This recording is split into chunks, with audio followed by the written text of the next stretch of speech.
Am I the asshole for refusing an AirTag? I am taking my son Jack, M8, on an overseas vacation later this year.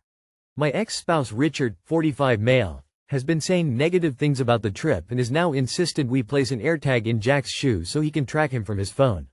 It's created a lot of back and forth with him being very upset. I've traveled with Jack many times without incident, but the badgering from my ex is making me question myself.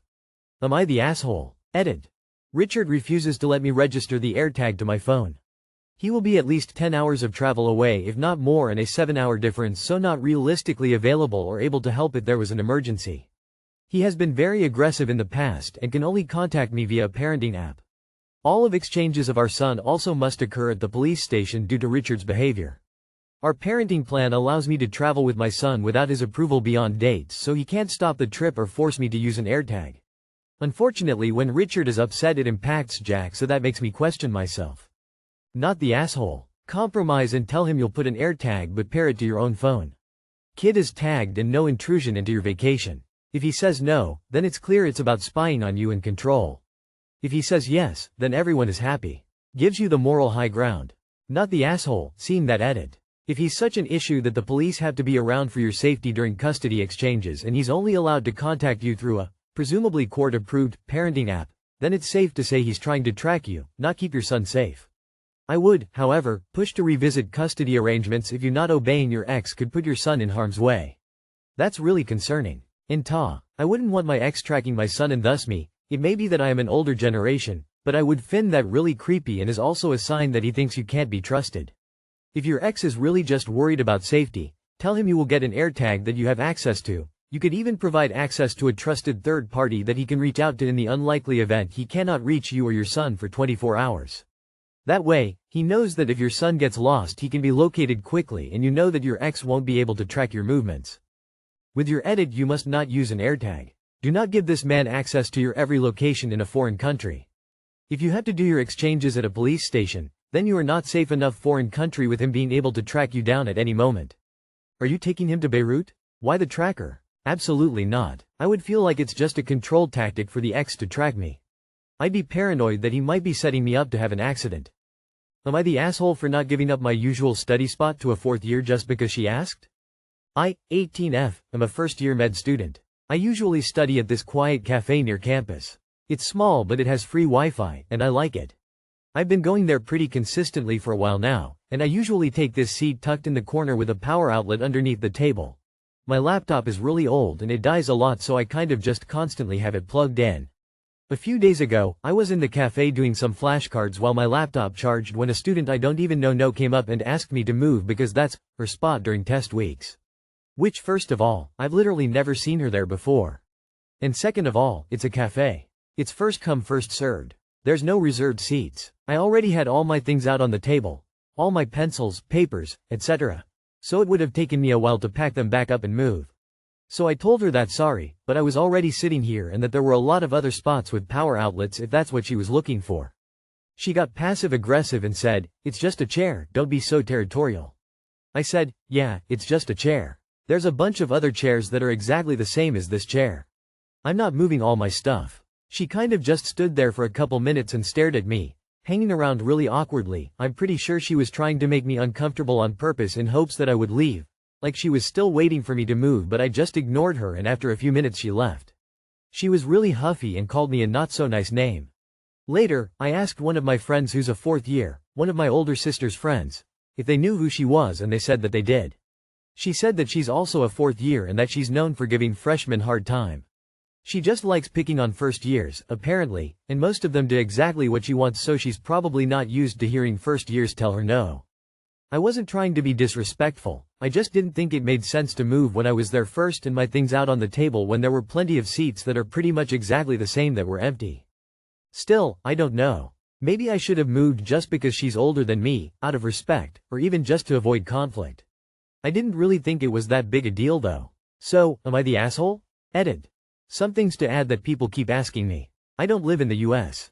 I live in Japan. I'm not pre-med. We don't have that here. You just go straight from high school into medical school and it lasts 6 years instead of 4 years. Yes, I'm of Japanese descent. No, she's not. The cafe has an area specifically for studying, It's not owned by the university, but enough students hang out there that they made an area designated for us. It's not a Starbucks or anything, it's a small business. Pretty much only students use it because it's in a weird location, you never really see anybody else there. I did actually have people tell me that I was the asshole here. My friends that are also first years said I was wrong. Also, to that one guy who DM'd me saying racist things. Not cool. It's sad and funny that she's telling you not to be so territorial over something that's just a chair.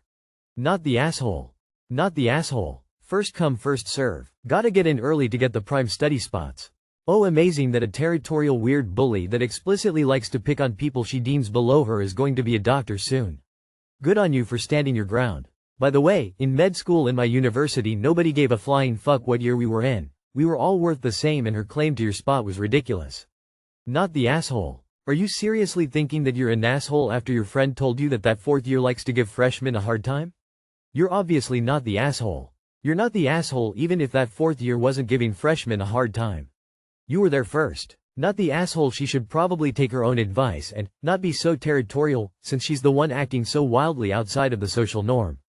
So people care if you're a first or fourth? You were in a cafe regardless, which means she's nobody. Am I the asshole for taking my daughter out of school for a week for a vacation? I am 39, have a daughter, 10K, from my previous relationship. I also have a daughter, 18 months, with my wife now. My wife is mom to K. I don't want to get into it, but K's bio mom is not a part of her life. I go on business trips for work around 3-4 times a year. In a week I'm going to Florida. My wife and I decided to make this one a trip for our family. We figured it would be perfect staying in a resort with pools and things to do for my wife and daughters while I work, then in the evening we can do stuff together. Of course Kay will have to miss a week of school. We are getting her school work for the week so she can work on it while gone. Yesterday I was talking on the phone with my mom. I had told her about my business trip and how my wife and daughters were going. She mentioned something about Kay staying with her. I asked what she was talking about. She said Kay has to stay with her since we'll be gone for a week. I told her no, Kay is coming with. She argued that she has school. I told her it's a trip and memories she'll always remember. Unlike a 4th grade spelling test. My mom got really upset with me, said it's not good to let Kay miss so much school. The only other time she missed school this year was 2 sick days. I don't think it's smart to constantly let her miss school, but going on a trip with her family and missing a little school isn't the end of the world. My mom said I'm setting Kay up for failure. I told her it's the 4th grade. Plus she would feel so left out if everyone went but her.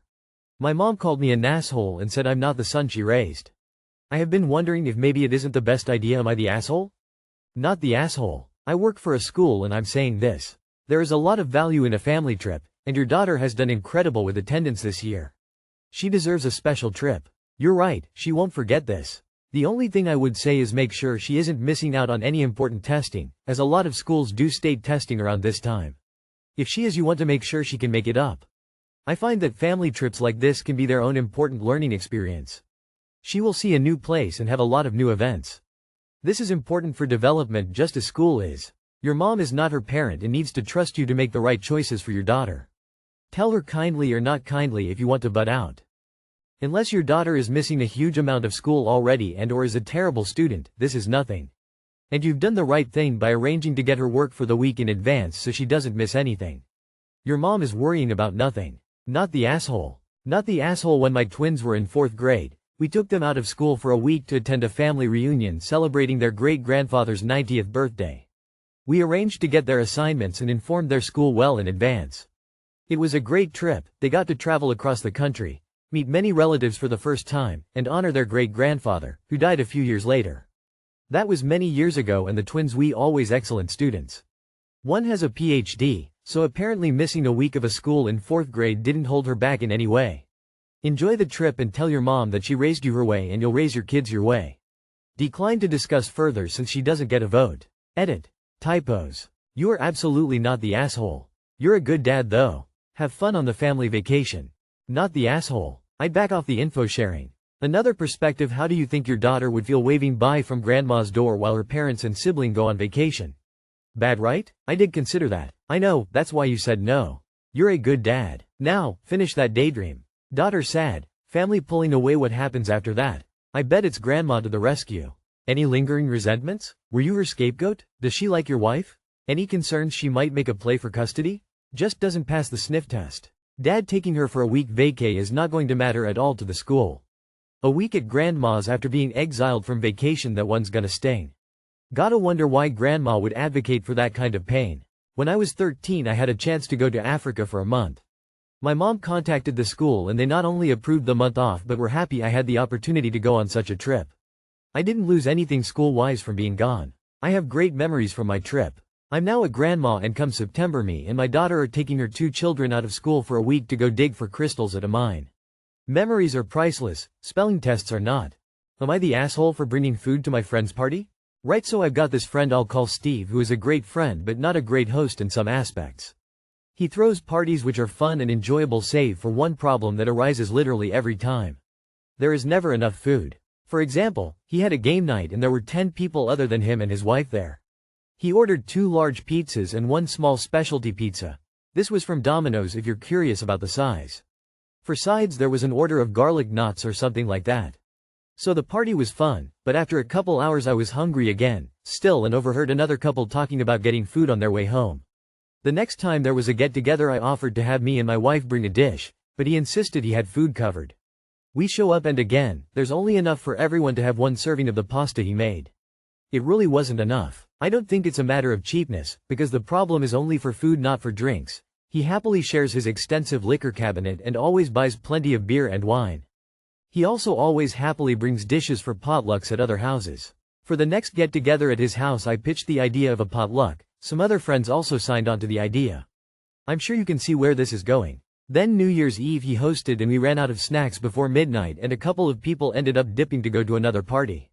He seemed annoyed but I don't think he made the connection. So finally last weekend he was hosting again and rather than ask, I decided I would just bring a dish and some snacks. He was visibly annoyed but didn't say anything about it. He was just short and avoided me for most of the evening. The next day he texted me saying it was rude to bring food to someone else's house like that. I apologized and said I was just trying to be helpful and reminded him about how food had run out at previous get-togethers and I was just trying to help avoid that. He got mad and accused me of saying he's a bad host. I told him I didn't think that was true at all, just that his food estimation abilities needed some work and that leftovers aren't a bad thing. He didn't respond and hasn't responded to any of my messages since. He got mad and accused me of saying he's a bad host. I told him I didn't think that was true at all, just that his food estimation abilities needed some work and that leftovers aren't a bad thing. Since you're too timid to say it, I will. Steve is a bad host. Having enough food is the foundation of having a good party. It's so essential that people left a New Year's Eve before midnight because of the lack of food. That being said, you now know Steve is a bad host. You needed to have an honest conversation about it beforehand, or just decline to go. Instead you brought food even though you know he wouldn't like it. Esh. I'm torn on this but I'm going with Esh. This has happened multiple times, obviously, so it's an ongoing issue for your friend. I think a direct conversation with him would be preferable to just showing up with food. TBF, showing up to a party with food, drinks, snacks is generally okay, but not to a sit-down dinner, but also, he needs to learn to be a better host and provide enough food for his guests. And he already has enough evidence to make that connection himself, except that somehow he isn't. If nothing else, maybe this incident will get him to change his ways at future get-togethers. Info. Have any of you actually straight up said, hey, this isn't enough food? People will start leaving your parties early if you don't start prepping more. Or has it always been as roundabout as it sounds in your post? Because it sounds like hints were given right up until you brought the dish when he needed a straight-up comment early on. Also, if you know you're going to be going to someone's place and going to walk out hungry, why not eat beforehand? My in-laws were like this. As they got older, they were eating smaller portions of everything and I think what looked like a lot of food to them wasn't enough for growing kids, or more active adults. It only took once or twice of the table looking like a plague of locusts went through while people were looking for more to eat before they stepped up their game and started preparing more food. Not the asshole. Just stop attending his events. If he asks why, report that there's never enough food and his pissy attitude when you bring food to share keeps you away. Edit, Steve is a bad host. As an Italian this makes me sad lol. Who doesn't have enough food? Does Steve have a partner? Someone that is also noticing he hosts and there's not enough. Also who isn't grateful that someone else is contributing? All of our hangouts are everyone brings something, and hosing is great because you end up with leftovers lol, Steve sucks.